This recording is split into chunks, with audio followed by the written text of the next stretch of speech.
Happy New Year. I hope you all are having a great start to the year. I'm sorry I haven't checked in a while. As you last heard, I was battling a cold. The cold took a turn for the worse, and I had to give up Vlogmas, and I apologize for that. But honestly, I'm surprised I lasted as long as I did. I made it, 14, 15 days vlogging daily, so I'm pretty impressed with that because I really did not think I was going to last that long, but thank you. And for those that were watching every day, I appreciate your support. It was fun. Had I not been sick, I would have gone the whole way. I had things planned that I wanted to share with you or to experience with you, but being sick, I wasn't able to do that. So unfortunately, it'll have to wait until next year. But I do hope you enjoyed what I was able to share with you. I finally got well enough by New Year's Eve that I was able to go out on New Year's Eve.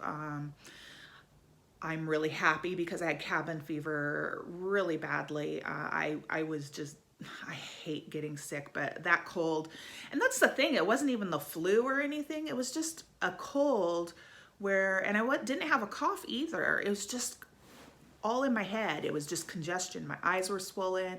My nose was running like a faucet. I would have to sleep with tissue shoved up my nostrils just so that it wouldn't drip out onto my pillow while I slept. My lips were super dried out. They were rough as sandpaper. It was a really miserable head cold. And it took forever to get over. In fact, when I thought I was getting over, boom, it got even worse. So I apologize for that, but it is what it is. And at least in my neck of the woods, everybody seems to be getting this cold or has gotten over this cold. So it's a bad one this year, but I do feel better now. And I did go out New Year's Eve. I had a lot of fun. I set myself a drinking limit. I accomplished that drinking limit. However, my friends kept feeding me alcohol. They kept buying me shots all night. So I ended up getting quite intoxicated New Year's Eve. And I was very, very, very hungover yesterday. Today's Thursday. New Year's Day, I was just so hungover. It was ridiculous. I'm too old for that. But I did manage to make my New Year's black-eyed peas. If you're not familiar, my family is deeply rooted in the southern states and the southern Midwestern states as well. And there's a tradition, New Year's Day, you make a supper of black-eyed peas with, well, I like to make mine with ham hocks in it. Some people use bacon, some people slice or dice ham, but I prefer ham hocks.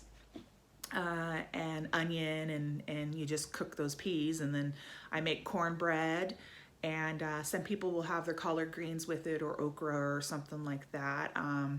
I usually just like mine with a big old wedge of onion, and I use it like those, you know, those Frito scoops, the Frito chips that are shaped like a scoop and you scoop with dip. That's how I use the onion, and as I take a petal off and I scoop up my beans with the onion, and that's how I like to eat it. I've eaten it that way since I was a little kid. Here we go. This is my black-eyed peas with cornbread. I like to layer my black-eyed peas on top of the cornbread. Some people have their bread on the side. But this is how I like it, so that the bread soaks up all of the juices. So yeah, we make our dinner and you eat it on New Year's Day. The black-eyed peas bring you luck and prosperity in the new year. And it's a very, very old Southern tradition. And the black-eyed peas do have some, it supposedly goes back to Africa, and the slaves were the ones who brought it over. I'm not quite certain about the origins of the tradition. However, I vaguely recall something having to do with the slaves.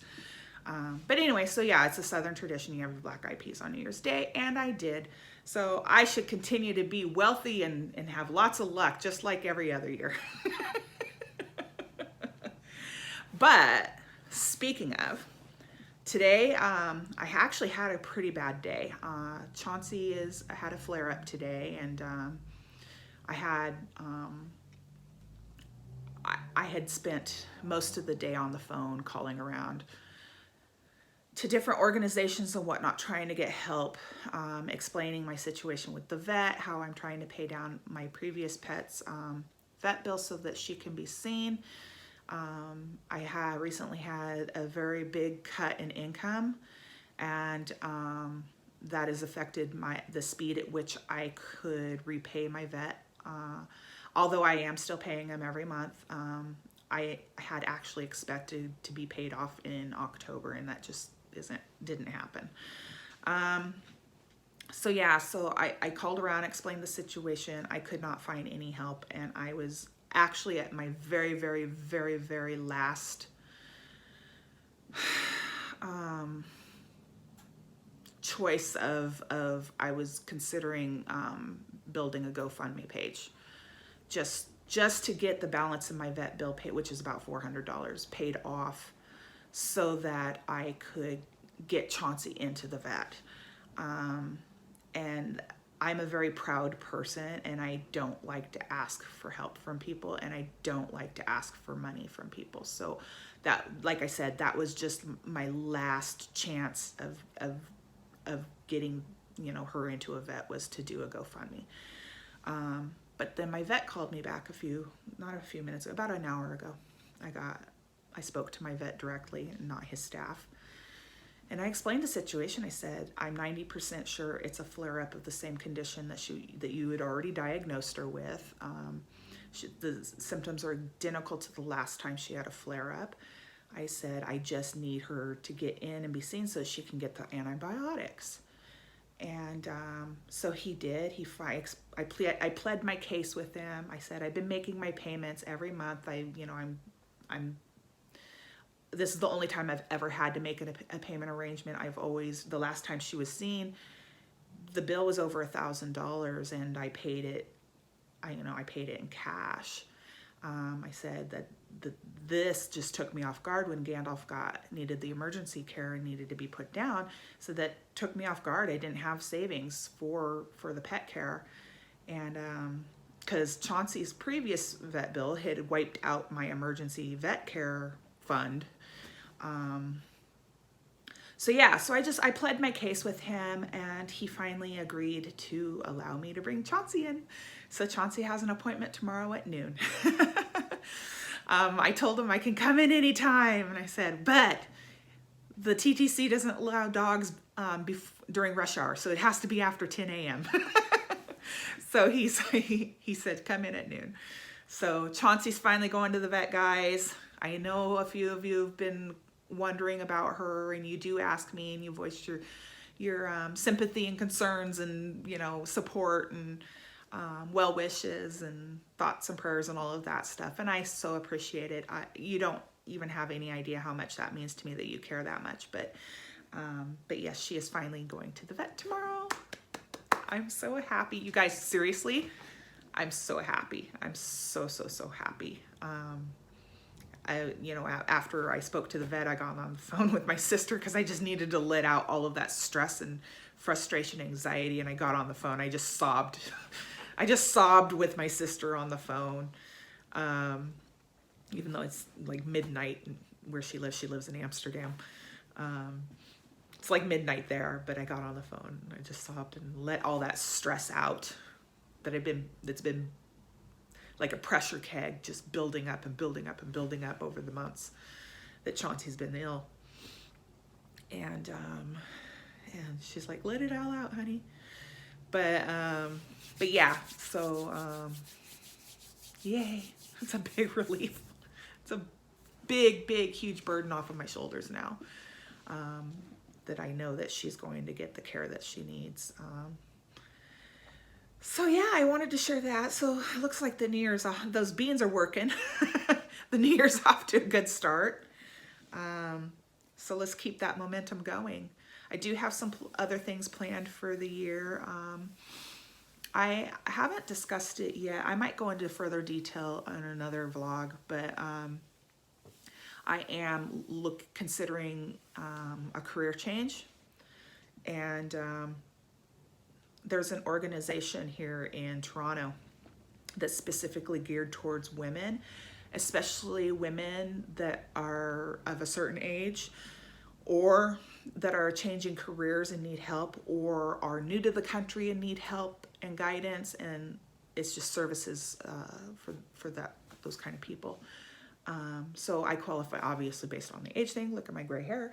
But I'm going to go see them, do an introductory type intake meeting with them, and or orientation, I think is what they call it, and do that. And then I'm going to start scheduling classes with them. They have workshops where you can rebuild your resume. The last time I did a resume, it was the old style, and apparently there's a whole new way of doing resumes now, and I am just absolutely clueless about how to write it up now. I really don't even know what to write. So I definitely need help with a resume workshop. They also do like interview workshops, and they help you with job search and all of that stuff. And so, but with my arthritis and the issues I have with my injured knee, I can't continue working in extreme temperatures, on sets. You know, sometimes when you're on set for like, I think the longest I was ever on set was like 18 hours straight. And I can't do anything like that anymore. I actually have not been working recently because, at all, because my leg is just getting to that point where it's pretty bad. Unfortunately, I'm too young in the province of Ontario to have the knee replacement surgery. Apparently, the way it was explained to me is that you only get 2 in a lifetime, that the government will pay for. You only get 2 in a lifetime. So they try to prolong that first surgery as long as they can, so that you won't run out of surgeries when you're older. But I've been what I told my surgeon is, I'd rather have a good knee while I'm young and rely on a motorized scooter or something when I'm 90, if I even make it that old. You know, you don't even know how old you're gonna make it. I said, I'd rather have the good knee now so I can be a productive, contributing member of society, and worry about, you know, mobility issues when I'm older and I'm not even in the workforce anymore. But that's not how it's the government. They don't think logically like that. So they're prolonging my surgery. Apparently I'm too young. And so I need to look into other options for employment. I don't want to continue being in a situation where I have to stress over seeking vet care for my animal.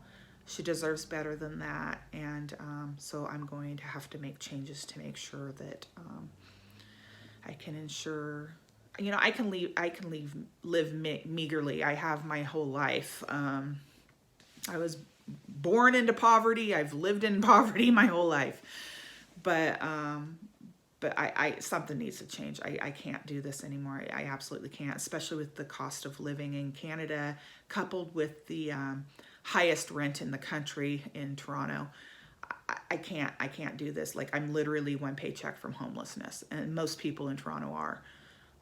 So I need to look into possibly going back and getting a desk job again.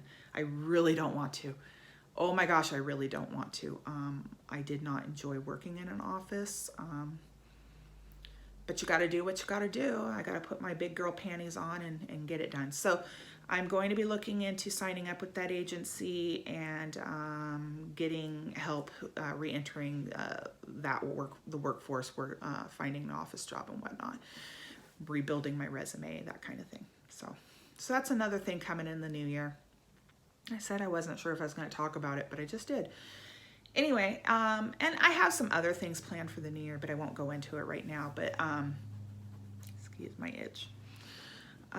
So yeah, I just wanted to touch bases because I haven't spoken to you other than an Instagram post here and there. I haven't really spoke to you guys since I was sick, and so I wanted to touch bases and say hi and Happy New Year, and I hope your year's off to a good start like mine is. And I really love you guys. I really appreciate your support and following me, and even when I am not posting as frequently. Yeah, so I will talk to you guys soon. Happy New Year, and see you later. Bye.